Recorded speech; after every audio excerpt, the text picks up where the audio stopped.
Hello. Today, another profile of a BABW badass black woman. I have missed several days because, as you can probably hear, I have been sick. But I'm back, and I might do some extras at the end of the month to make up for the days that I've missed because there are so many just phenomenal women. And today we're talking about Lucy Craft Laney. Women of today, Laney said, awake to your responsibilities and privileges. She was phenomenal. She was born free in the 1850s in Macon, Georgia. Her parents had been enslaved, but her father worked really hard. He bought his own freedom and then he bought his wife's freedom before they had children, so the kids were born free.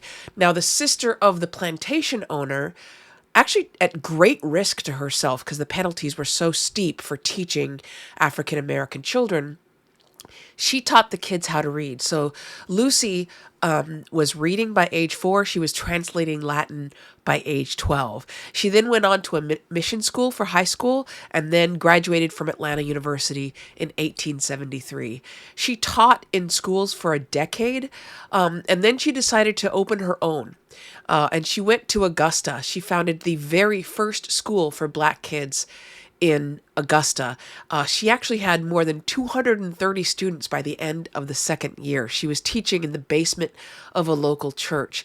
She then expanded it into a kindergarten, a junior college where she trained nurses.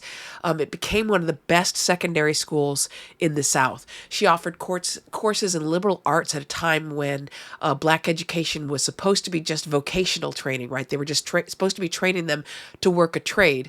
And Georgia had no public high school for blacks at the time, but she maintained her school and raised the money to keep it going for well over half a century.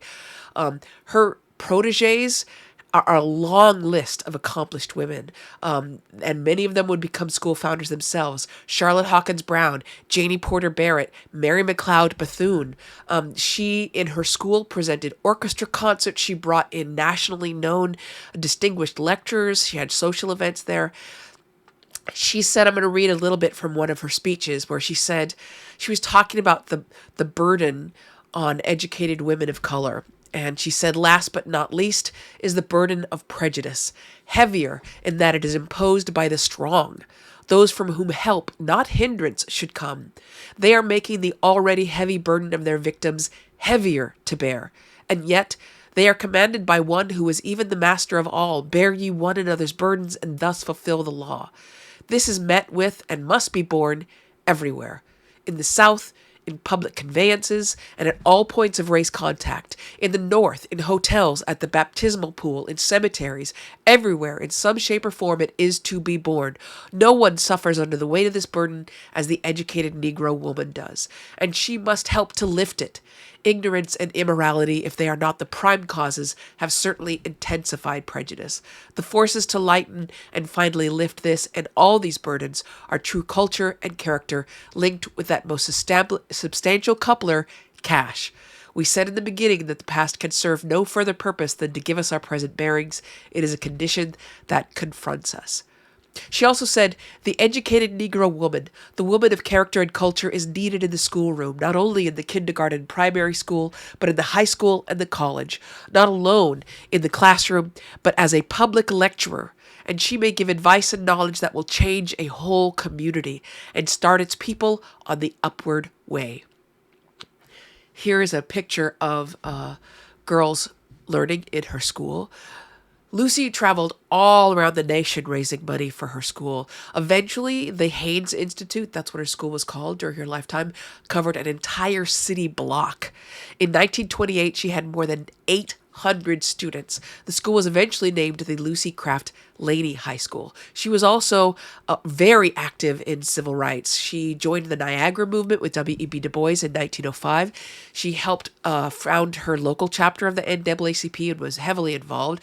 She was involved in the Interracial Commission, the National Association of Colored Women. She did a lot of community building through the YMCA and the YWCA.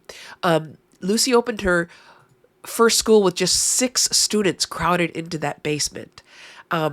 And she ended up changing an entire generation. One of her students was Jane Hope, who would eventually lead Spelman College as its dean. Hope later described Laney as the most unselfish of the women who are engaged in public work. She has labored untiringly for the race, giving all and expecting nothing in return. The Christian Recorder and newspaper said she administered her school with such ability and business tact as would do credit to any institution in the land. We're talking about a woman who founded the first kindergarten for black children in Augusta, the first nurses training institute for black women, the first black high school football team in Georgia. She developed this curriculum that combined arts and sciences along with job training. And she, again, changed an entire generation. In 1974, then Governor Jimmy Carter hung portraits of African Americans in the state capitol for the first time, and Laney's portrait was included. This is the portrait that was hung in Georgia's state capitol. Lucy Craft Laney died in 1933. There are still a number of schools named for her, and there's a great museum for Lucy Craft Laney in Georgia if you ever plan to attend. Have a great one, and as always, be kind.